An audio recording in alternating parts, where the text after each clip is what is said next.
Hello, friends.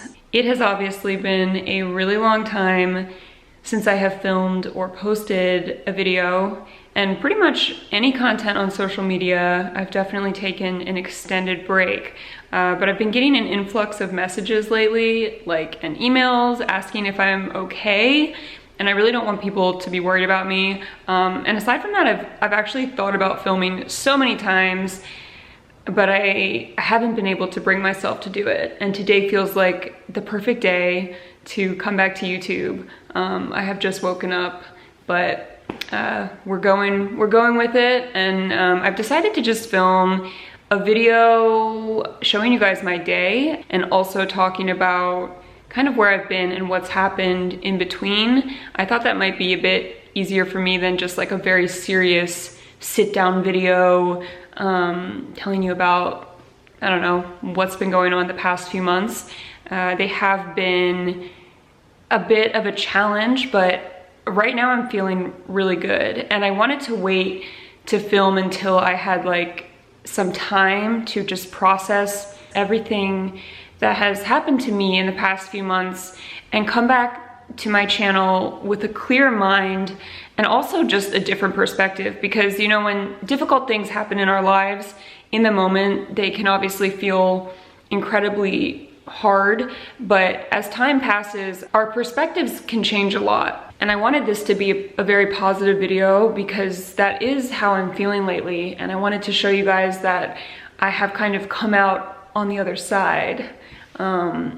And I've really actually been enjoying my time off of social media as well. So it hasn't been like all bad and terrible. I've been doing a lot by myself off the internet and I've really enjoyed it. Before I do literally anything else, I have to eat breakfast because it's almost noon and I am so hungry. I've basically been eating the same thing every day for weeks and it's really easy.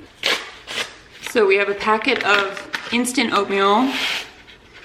I like this brand. Has like a little bit of protein in it. Some water, some butter, a whole banana just cut up right into the oatmeal. I'll do a scoop of whatever nut butter I have. This is almond butter. That's my oatmeal so far, and the final step is that I like to add a lot of milk. Like that.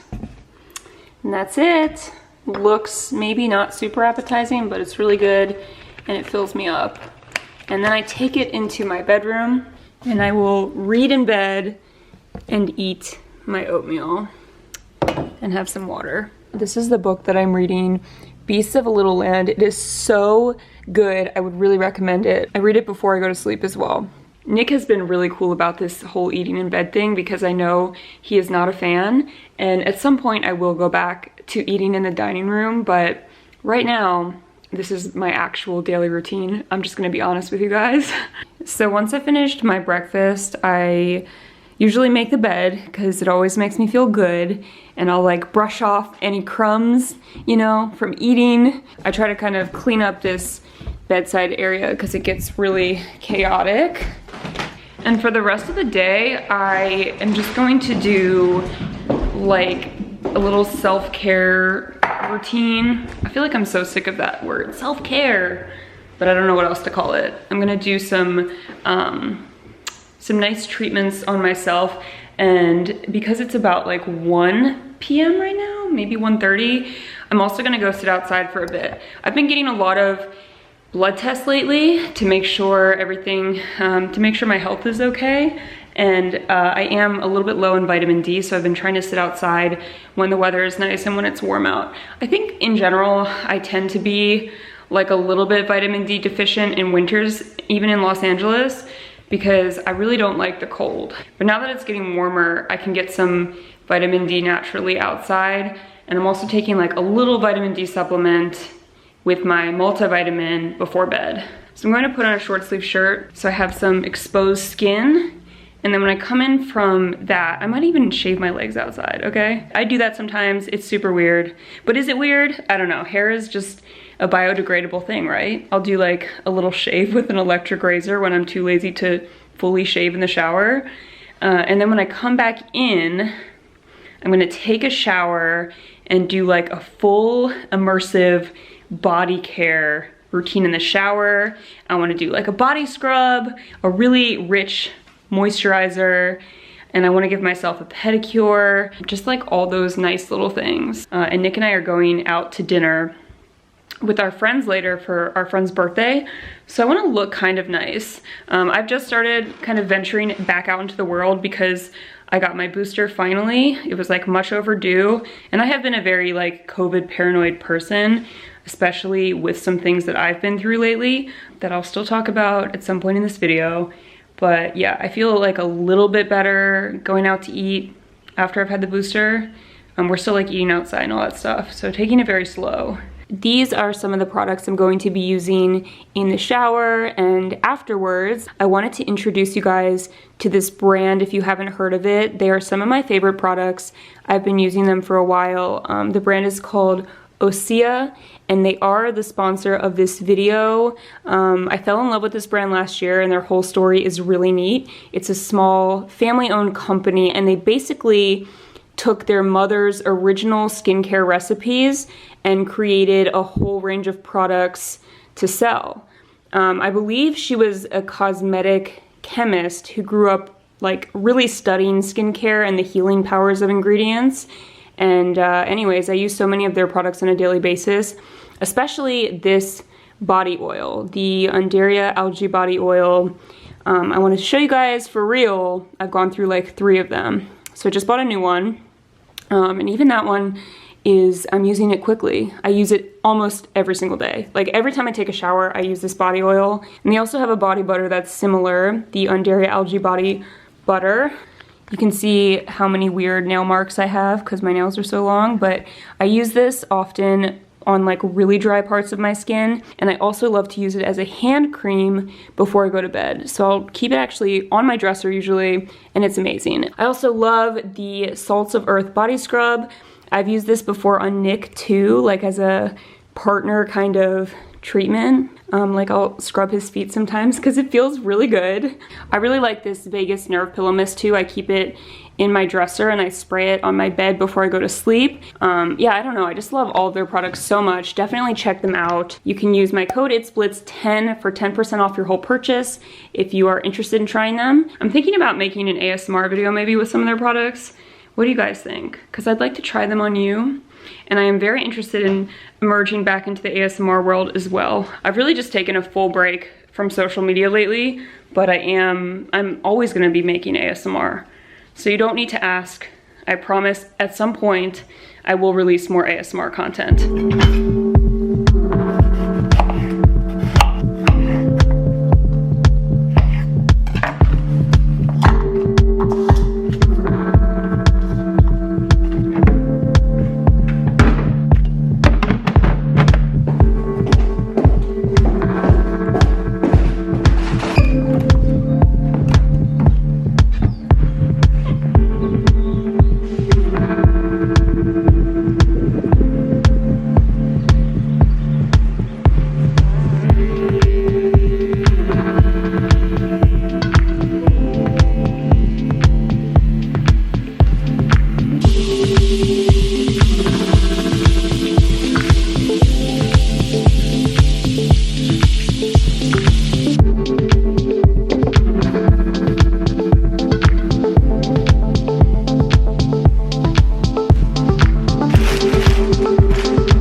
This is probably one of the strangest meals I've made on my channel, but do not hate, it is so good. This like little mozzarella pizza bagel, gonna dip that into tomato sauce. Nick started making this for me as like, I don't know, just a kind comfort gesture, and it's just amazing. I've also been making a version of this green smoothie probably 4 or 5 times a week. I usually use spinach and kale, and then I will add a banana, a couple dates, some frozen fruit. Today I did strawberries and peaches, and then I will do like a couple big scoops of yogurt for protein, and then sometimes milk or water. And then a little bit of ice if you like it extra cold. So yeah, weird meal. I don't even know what this is, like a late lunch or snack. I'm going to dinner in about an hour and a half, so I'm going to get ready after I eat this.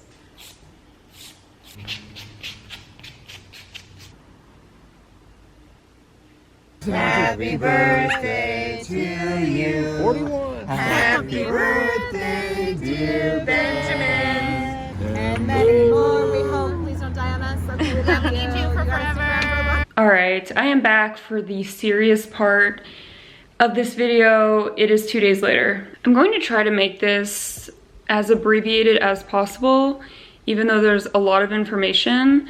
I've also debated on how much I want to share on YouTube, because once it's on the internet forever. And unfortunately that means for many years, everything that you've said will be like circulating online, discussed in random forums, thrown in your face at a later date, and also majorly misconstrued into misinformation. But I am still going to share my experiences openly. So the only request that I have from you guys, actually a couple. The first is, I know that this usually comes from good intent, but please do not give me any type of like medical advice. And the second request is, often when I share something very personal, I will get a crazy amount of messages and emails, like to Instagram and also to my work email, where other people share their own experiences. And I know that is also with good intentions, but I'm kindly asking that if you want to share your experiences or you have anything that you want to say, please leave it in the comments below this video. I do read all of them, but that way I'm not reading like traumatic experiences all day, every day, which can feel very overwhelming for me. If you're a creator, maybe you understand, maybe you don't, but people tend to share really personal things privately. And, you know, while I appreciate that so much, and it is so nice to relate to other people, I'm not always in the right headspace or prepared emotionally to like read really sad things all day. So when I come to this video and I come to the comments, I'm like mentally ready for everything that I'm going to read. And I can do that, you know, like a couple times a day and feel in an okay headspace. But I would prefer to, in this situation, just stick to YouTube. Okay, so I don't know exactly where to start, but if you've been following my channel for the past year or whatever, you know that last June I got pregnant, and that was my first time ever being pregnant, and unfortunately that ended in an early miscarriage. That was a very early miscarriage, otherwise sometimes known as a chemical pregnancy. I think when I lost that pregnancy, I was only maybe 4.5 or 5 weeks pregnant. Yeah, probably like 4.5 weeks. It was very early on. Nothing had really formed as far as an embryo or anything like that. And while it was, you know, a little bit sad, it was more just disappointing for both myself and for Nick. But I mean, I feel like we both were pretty much at peace with it very soon after it happened. I don't honestly remember being too terribly upset. Again, it was more like disappointment. And ultimately, it showed us that we really did want a kid, so we decided to continue trying. After that initial early miscarriage, I started doing some testing because I just wanted to make sure that everything was okay, since I am in my 30s, and I have really not had a lot of fertility. I've never had fertility testing done previously in the past, and I just did like very basic stuff. I got like a basic blood panel, a CBC, I got, you know, vitamins and minerals tested.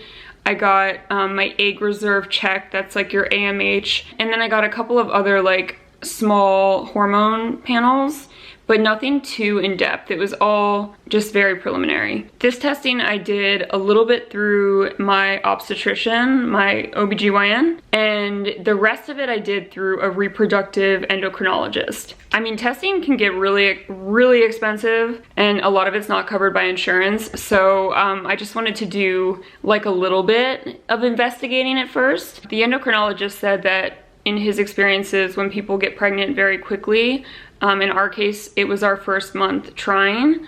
He said that often they will get pregnant again within the next 3 months. So that was positive news, and we continued to try for the next few months, and I did get pregnant again in October. Anyways, so I got pregnant in October. We were really excited again. I was a little bit guarded just because I had had that previous loss, but everything you read online, you know, all the statistics and everything generally say that if you've experienced one miscarriage, the chances of having another are pretty unlikely. Although, as we all know, if you watch any type of fertility content on YouTube, there are many women who experience repeat miscarriages and recurrent loss. It's not super uncommon. For me personally, I just kind of was trying to be very positive, and I kept telling myself this isn't going to happen to me again, blah blah blah. I feel like I was kind of nervous in the beginning, and then I had a scan around, I think it was 6 weeks, and that's usually when your OB can detect a heartbeat for the first time. And there was a heartbeat, so that was a huge relief. From that point on, I felt less nervous, but still kind of guarded because, you know, again, it was very early, and statistically, most miscarriages happen in the first trimester, although they can occur at any time. So after 6 weeks, things continued to progress. Around 7 or 7.5 weeks, I started to have a little bit of spotting, which is like very light bleeding. Trigger warning, if you're grossed out by blood, I'm not going to be showing you any photos or anything like that. But I was having a little bit of spotting. Typically, spotting is like less concerning than full-on bleeding. So I was trying to reassure myself. And then the weekend came around, and it was Saturday. I woke up really early at like 2 a.m. and the bleeding had picked up a little bit, and I just felt like something wasn't right. So I asked Nick to take me to the emergency room because I wanted to make sure that everything was okay. At that point, I did still feel like things were okay, but it was a little bit concerning. So Nick took me to the emergency room in West Hollywood. It was pretty busy because it was a weekend, and this was also around the time when Omicron was starting to spread rapidly, so hospitals were becoming, again, overcrowded from COVID cases. You know, Los Angeles is such a hot spot anyways. We've had a really big problem with COVID, so I had to wait a few hours to be seen. And I finally was seen by a doctor who did an ultrasound, and again, the baby's heart rate, the heartbeat was detected. And the doctor assured me that at this point, because I was 8 weeks pregnant, the risk of miscarriage was extremely low, especially because we had seen the heartbeat. So we left. We went home, and I guess we thought everything was going to be okay. A couple hours after I got home, the bleeding really started picking up a lot more. I was also having some period-like cramping, and you know, the doctors will generally tell you that bleeding and cramping together can be a sign of miscarriage or something serious. It's not always. Probably about midnight or close to midnight, I started like hemorrhaging blood, extremely heavy bleeding, and it happened very quickly. Like it went from bleeding to like hemorrhaging, and at this point I felt frightened, and I felt like we should go back to the emergency room. So Nick drove me to an emergency room. This was one that was closer to where we lived, and it was super booked. And they wouldn't be able to take me for a long time. I'm not saying that my problem was more important than anyone else's, but at this point I was wearing like a pair of period underwear that was really thick. It was for like heavy bleeding, and I was bleeding fully through those, and bleeding through my pants in public, and I was really scared. So I felt like we needed to go to another hospital that might be able to take me. I don't know, it was very frightening, and I was in a lot of pain at this point, and it was really hard for me to think clearly. So we proceeded to go to 2 more hospitals, and the wait time was 5 to 6 hours at both of them. One of them didn't even have power, so they weren't even really able to like admit people unless it was a life-threatening emergency. And heavy bleeding in my case wasn't, because my vitals were quite stable, like my blood pressure and my temperature. So at that point, we didn't know what to do. I felt terrified. I was bleeding, yeah, like bleeding through my clothes still. And I just felt like, okay, let's just go home. So we came home and I miscarried at home. It was very, very clear that I had another miscarriage, and it was really, really upsetting. I'm sure that a lot of people watching this have gone through something similar, because miscarriage is so much more common than it is discussed online. I personally had no idea how common it was until my first miscarriage back in July. But since then, I've discovered that many of my friends have had miscarriages, at least one. Some of them have had multiple miscarriages, whether in a row or between pregnancies. And relying on friends and leaning on friends and talking about our experiences and hearing from them was definitely one of the best things that happened to me during this time. I honestly felt throughout this entire process, I felt more connected to women in general. Like, as women, we are all sisters, we are all in this together. We should only strive to support each other, to lift each other up, to be there for each other. So in that way, it was like a really positive experience, despite being very painful and difficult.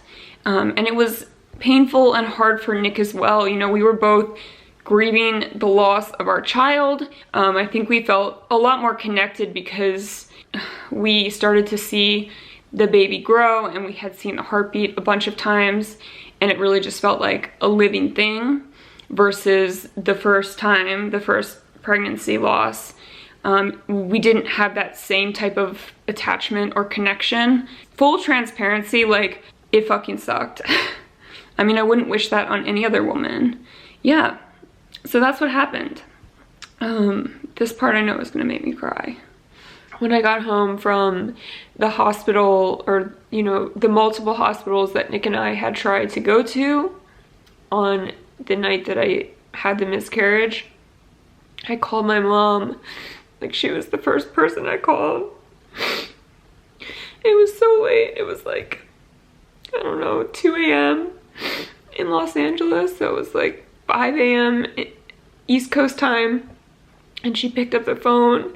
She talked to me. And she called me every single day after that. I honestly feel like I was able to get through that whole thing because of my mom. And I hope that if I am able to get pregnant again, like, I can just be a fraction of the person my mom has been to me.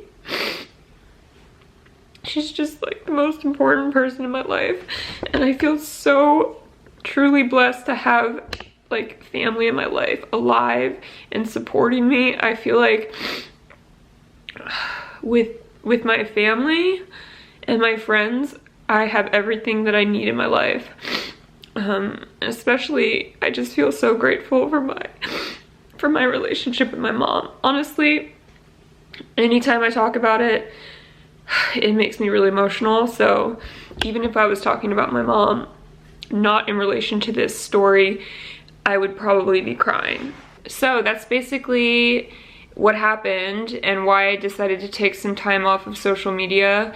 That happened in December, and then I just felt like I needed some time to myself to like rebound and process everything. And on top of that, honestly, I think the craziest part about that miscarriage was the drop in hormones and how it affected me right afterwards, because, you know, your body is producing like crazy pregnancy hormones, and when you lose a pregnancy, they drop off suddenly. And I did not experience the same effect with my first loss because it was so early on. So I started having like crazy night sweats a couple days after, and I just felt really, really weird. I kept having to just remind myself, you know, my body is adjusting and rebounding from these hormones. My body has to rebalance. That really helped me a lot because I felt out of my element and not like myself. Nick was amazing. He was so supportive throughout that entire time. I actually feel like that was the closest that we've ever been in our whole relationship. And I was kind of worried that it would affect us really negatively. Miscarriage can be really hard on relationships, even if you've been with someone for a really long time, even if you are really in love with that person. It's a difficult thing to go through, and it's a really hard thing to go through more than once in a row. But I feel like we were stronger than ever. That being said, there were still a lot of challenges from going through that. You know, Nick and I grieve very differently. He's a much more like closed off person who kind of internalizes a lot. So we did have to work through some things in therapy, but I feel like we are at a good place now, and I feel strong in our relationship, and I guess that's all that I could hope for because it was a very challenging time. I wanted to end this video with something positive.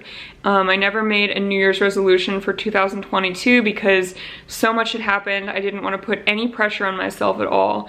But if there's one thing really positive that came out of 2021, I feel like I've still been able to feel a tremendous amount of joy for other women who are like my friends who are pregnant, my friends who are trying to conceive or starting families. I've been able to feel like genuinely very, very happy for other women despite my own losses. And I think that can be really hard. I'm not saying there's like a right way or a wrong way to feel in those situations. Obviously we're all different, but I think being able to feel that happiness and that gratitude and that connection has really enabled me to move on in a positive way. And I'm still able to just feel joy for other people, and I'm really grateful for that. So yeah, I don't know really what else there is to say here. In upcoming videos, I may choose to share things about like fertility testing and stuff that I'm doing currently.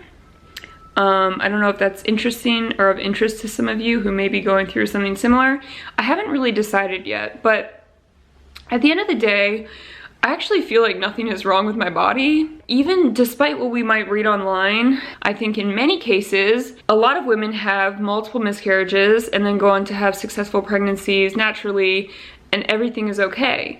And then in some cases, there might be an underlying issue that needs to be addressed first. But generally, I feel good in my body. I feel like it's been taking care of me, and I feel like I've learned to forgive things about my body that aren't ideal right now because I know it's going through so much. Like my skin is not where I want it to be, and I'm okay with that right now because I'm healthy. Thank you guys for watching. Thank you for supporting me on this crazy life journey and through all of my experiences. Let me know how you're doing in the comments and what you've been up to. Yeah, tell me how you are, because that also makes me happy. I will talk to you guys very soon. I will see you in my next video. Yeah, I'll see you then. Bye.